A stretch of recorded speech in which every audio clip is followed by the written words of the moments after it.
All right, welcome everyone to another episode of Digital Dilemmas. This week, we are in a sense starting season two. I know we had a holiday show, but this is really the beginning of season two. And we are out in our studios in Santa Barbara, California at Lenk Media today. We had originally planned to have a conversation today and to wrap up the 2024 presidential election from a digital standpoint. And we were ready to rock and roll with that and have a 1 hour show discussing what we found. But I think we're going to move that to another time because as we are out here in the Los Angeles area this week, Tuesday morning began what is being described as one of the worst wildfire disasters in the Los Angeles area. And I think it would be remiss if we didn't switch gears and talk about that from a digital perspective and fill in our audience on what we're learning out here. So let me just start with Ann Burr and I are out here. What we've seen, we're East Coasters. I have never seen anything like this. Have you? No. I mean, other than on the news, no. Right. So we're East Coasters. We've seen it on the news. But we're now here in person, and we're driving around, and the Palisades fire, which was the first one, is about 10, 12 miles from where we're staying. We're safe. The winds are blowing it toward the ocean and away from where we're staying, which is, God bless Thousand Oaks area. But regardless, there are a lot of people, thousands of people that have been impacted. It's absolutely horrible. Driving down the highway, we see the smoke, and it's something that's very difficult to describe unless you're actually here or have seen these things out in the West. So as an East Coast person, the first thing I want to say before we get into the data and the digital side of how we combat these natural disasters is I had always thought West Coast folks are laid back, chill, and they are. But what I have come to learn this week, I have mad respect for Californians, huge respect for the first responders, the firefighters, the pilots, the list goes on. This is one strong group of first responders, and the people here are so resilient. At the same time, they're taking care of each other. People are going about their business. Nobody's stopping on the side of the highway and watching the flames or the smoke. People just going about their business who need to go about their business and leaving space and room for the first responders to do their jobs and then taking care of those impacted. This is I've just been so impressed with the folks out here in California, and I can't say enough about it. I don't know what you've seen or felt. It's been very impressive, and it's scary. It's 1,000 structures are down, I think, at last count, and that's a lot of people without homes, and it looks like it's only going to go up before it plateaus. Yeah, well, that would be a topic for a whole other show. I don't know what happens. Where we live, we actually live in a neighborhood where we had a couple houses burn to the ground in the last couple of years. A house fire. Those houses are still there, burned. The neighbors, they're gone. But the empty shell. Empty shell house is still sitting there. You drive by it every day. They're fighting with the insurance companies. So then you come out here and see thousands of homes that happened to. I don't know how this gets resolved. It's beyond what I can comprehend. All right, what we want to talk about today, and I want to get your feedback, Amber, as we talk, is I want to talk about how the state of California specifically, but any state, deals with natural disasters from a technology standpoint. I know we always talk about, technology is horrible, the AI is the end of the world. We've had a lot of conversations about that. But what we're finding out is without AI and without a lot of the new technology, fighting these natural disasters would be eminently more difficult. So the first thing I in my research I came across was prevention. Like, how do they prevent and detect these fires early?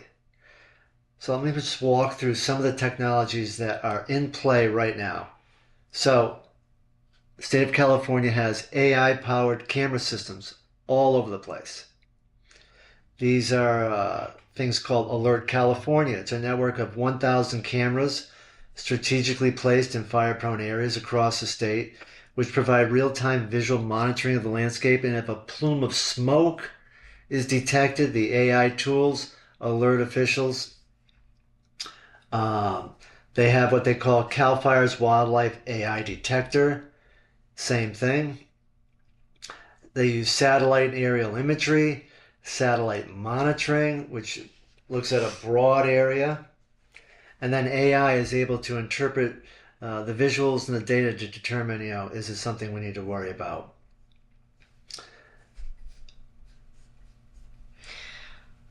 What about technology when it comes to fighting the fires? Is that Fighting the fires, what I'm seeing is they use a lot of drones, robotics. So the drones are flying above fire-prone areas and areas where the fire is already happening. So the drones are sending back images and information to first responders and giving them intel as to what's really going on. Because I think before drones, which fairly recent, helicopters would fly over, planes would fly over, especially in populated areas. You can't have those giant fire stations that in the middle neighborhoods. And I think this is just my opinion. We watch the helicopters flying while we're driving around here, and I think they're picking up water and dropping water more than what they used to do. I imagine flying a helicopter over a fire is not a great idea, kicking up embers. So they have drones everywhere, which are providing eyes in the sky to go help people instead of relying on just word of mouth. Drones are also being used to provide post-fire assessments, so they can go into areas where maybe the fire is out, but the drones can fly over and see if it's safe to return to the area. Oh, interesting. Yeah. Robotics, so fighting these fires. So I'm not going to pretend to be an expert, but I know enough from reading and watching TV over the course of my life. They need to create fire breaks. So they use robots to clear the vegetation, go in and clear dangerous areas and create fire breaks using robotics instead of just firefighters with tools as much as they can. Robots can also deliver water, fire retardant material to certain materials. So the implementation of robots and drones, to me, that's pretty cool. Yeah, absolutely. The other thing that I think we want to talk about is the citizens, the people. So let's talk about that for a minute. So we're out here, and how do you get information? There's an app that we have been using. I downloaded it. Watch Duty. Mm-hmm. This app is a source of truth. It's not misinformation, disinformation. It's gathered from intel from fire departments and police departments. And instead of rumors and people getting on the phone saying, oh my God, did you see this? Or somebody took a picture and put it on social media and it's the wrong direction, the wrong wind, or somebody's just freaking out. You just go on Watch Duty. It knows where you are, and it literally beeps and tells you everything going on with every fire in the area. You know where the wind is blowing. They have out here in California this ready, set, go, 1, 2, 3 mode, where mode 1 is get ready. You're in a danger red flag area. Mode 2 is prepare, pack up. And mode 3 is get out of Dodge. And the app is constantly updating everyone in your town, in your neighborhood, what you need to worry about. So in a sense, since this is a source of truth, in my opinion, having this, being out here visiting this week, this lets me relax. Mm-hmm. I'm not worried about if I go on social media and I follow these groups, the neighborhood groups like we do at home in Avon. Mm-hmm. Literally, I don't care where you live in the country, there are people out there freaking out. I was just driving by and I saw a plume of smoke and we better get out of here and go on the app. Nope, don't need to worry. So I'm paying no attention To the noise. to the noise and the spread of nobody's out there spreading false information on purpose per se in this So it's particular. misinformation, not disinformation. Correct, but having this app, don't need to worry. Right. It's going to tell me way ahead of time when I need to worry. So I can't say enough about an app like this in a natural disaster and how it helps local citizens stay prepared, and it actually reduces your stress.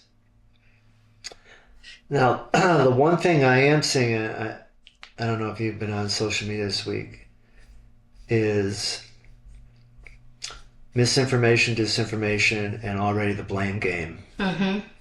on whose fault this is.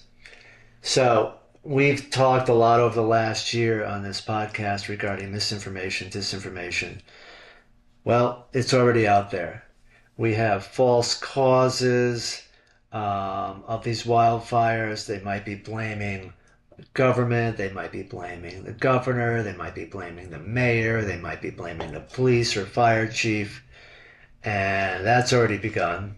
So we have a lot of misinformation about that. We have outdated or misleading images or videos that are saying I'm pointing in one direction, but it's pointing in another, and it's causing people to panic unnecessarily. We have exaggerated claims. There's always that on social media that we've talked about. And then most importantly, misinformation about evacuations. Inaccurate, outdated information.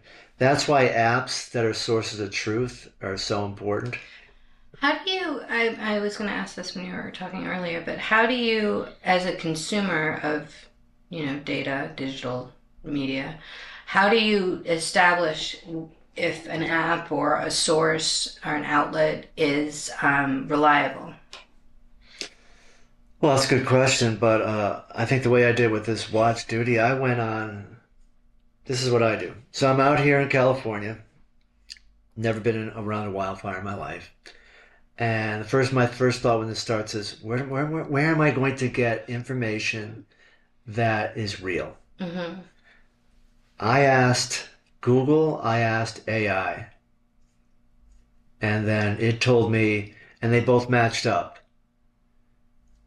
In each source, no matter which search engine I used or which I use the word engine, I use AI tool, I use Gemini or ChatGPT, Google, they all said Watch Duty is the app. It's a source of truth, and it tells you how the app is created. It tells you who's sourcing the information, and it's from firefighters, it's from first responders.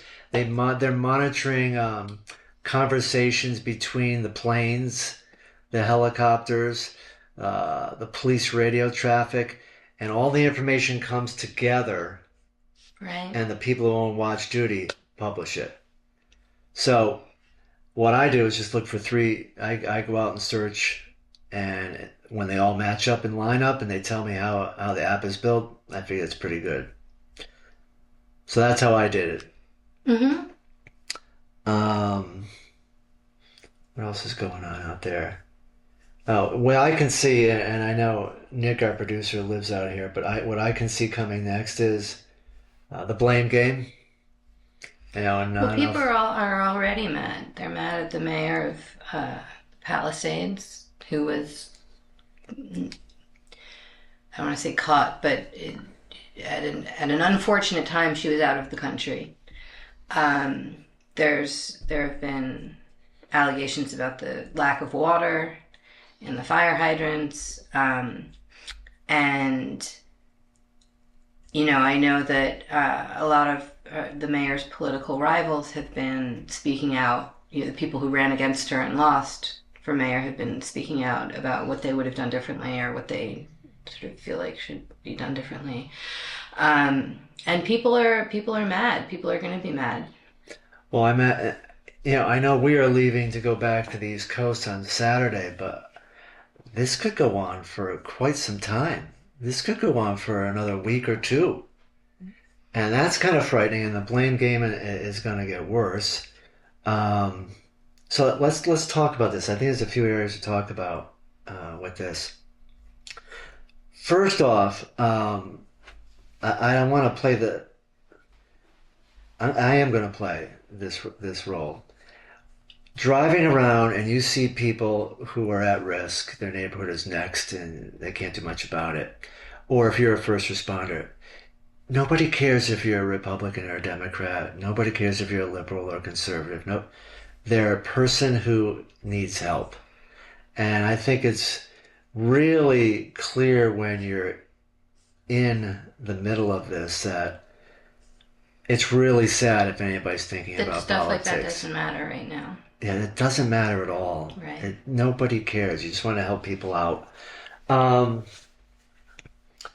Now, to your point, maybe people from afar. I know that Donald Trump weighed in last night on the Truth Social, blaming the governor of California and the people who elected him for these messes. That's not helping, I don't think, right now. I think I think there'll be plenty of time, and I think one of the areas I know that you and we've talked about it at home, when it comes to climate change, this might be these wildfires and these recent hurricanes in Florida and the East Coast of the United States might be the wake-up call, maybe. I'm hoping. I think you're kidding yourself. Really? Yeah. Like, if this doesn't tell humans that they Katrina didn't tell humans. That was the first one.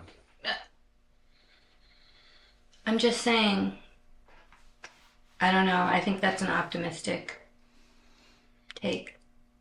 Maybe I'm cynical. I mean, we have too much water on the East Coast. Not enough water on the West Coast. There's going to be a lot of wildfires out west, droughts. The polar bears are going extinct. I know. But now it's affecting. The reason I bring it up, I'm looking at the map, and we've driven around LA the whole week. These fires are in Hollywood, Pasadena area, Pacific Palisades. These are highly populated areas that typically don't have a lot of fires burning down their main streets. Like literally, if there's a spark or an ember, yeah, it can literally cause a fire of intense magnitude. Where at home, you don't, in the East Coast where we have so much water, more than like, please take it. You can't even get a fire started most of the time if you wanted to in the backyard for your fire pit because it's so wet. Yeah. So I don't think people understand how the lack of water out here versus too much water on the East Coast. But I get your point. I mean, we live in a zone in a part of the world where there's a lot of hurricanes. Mm-hmm. There's a lot of winter blizzards up the coast. And homes get destroyed and washed into the ocean on a regular basis. And where the beach used to go out 100 yards, now it goes out 10 yards. And the homes used to be there and they're no longer there. And people are still building houses on the beach. They're like, it won't be my house. Especially at the level it is. So maybe now that it's affecting the rich white people, people will maybe pay attention. Or lots of them. Maybe. Let me chime in really quick. Yeah, please. Montecito and Santa Barbara had the Thomas Fire back in 2018, biggest fire in state history, which then caused a mudslide in Montecito, which killed over 20 people, destroyed half Montecito, houses, many houses. It's a crazy disaster. They have a Nat Geo documentary on it. And what's changed since then? And here we sit. What's changed since then? Nothing. And that's a very high class area. Yeah. A lot of money. A lot of money. A lot of high net worth individuals. And this is Nick agreeing with me.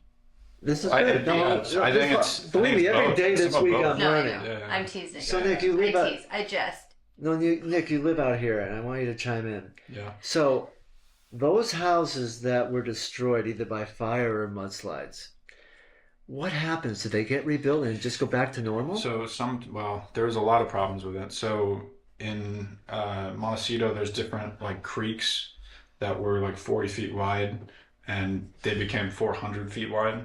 So every house that was on a creek basically there's a word for the state being able to buy back land for pennies on the dollar because of safety, health safety, whatever it is. There's some word for that, which I forget. But basically, since the creek became 400 feet wide, all of those properties got demolished, and everyone that owned those properties got close to nothing for it, because the property's super expensive there. Right. And the government's not. So no rebuilding. State owns the property now. Right. The people owned them are out. So it's completely just dependent on the situation. There are now some properties, handfuls of properties in different spots that finally got rebuilt recently, but again, we're 5-6 years down the road, right? So they have to like rezone it, figure out all the land. Again, I'm not an expert on this, I don't know specifics, but there's just a lot of different pieces to it, and it takes years. You got to deal with insurance first, and then can the land even be built on again? It's. And I think a major problem is that what really needs to be done is preventative measures, and that is one of the hardest things to get people to want to spend their money on, because it's very difficult to say to people, we need your money for something that might happen in the future. Yeah. Might happen at some undefined time in the future, because nobody wants to pay for it. It's human nature or American culture. I don't know if it's